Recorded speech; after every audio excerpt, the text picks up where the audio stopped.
ჩრდილოეთ პოლუსიდან სალამი ჩემს ანამარიას და ანასტასიას. ჩემო ტყუპებო, გილოცავთ ახალ წელს და ულევ სიხარულს და ბედნიერებას გისურვებთ.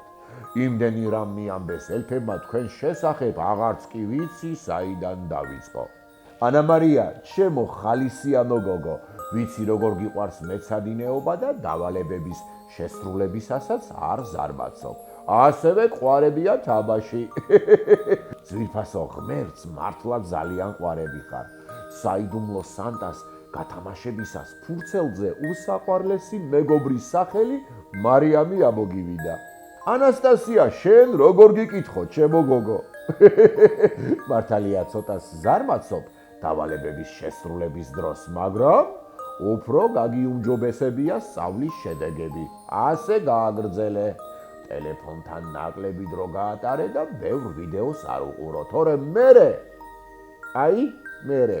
აბა, თვალები აქტივდება და მეც ძალიან ვიდარდებ. ხომ იცი, ყველაფერს ვხედავ.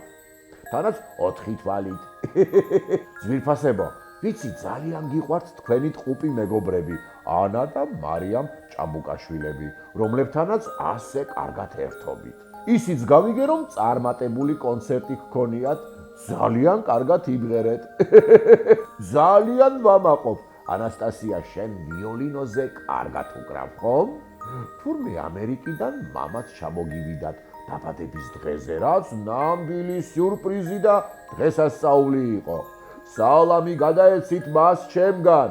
ასევე მომიკითხეთ თქვენი თიკო, რომელიც ასე გიყვართ, რადგან ის ზრუნავს თქვენზე, გეთამაშებათ და თმებსაც ულამაზესად გივარცხნით. გოგოებო, სწავლაში წარმატებას გისურვებთ. აბა თქვენიცით, გაითვალისწინეთ ჩემი თხოვნა და ტელეფონი ნაკლებად გამოიყენეთ. ახლა კი დროებით გემშვიდობებით, გიგზავნით საჩუქრებს და იმედი მაქვს ძალიან გაგახარებთ. მომავალ შეხვედრამდე გაიქეცით ახლა და ნახეთ თქვენი საჩუქრები. კოცნით თქვენი სანტა!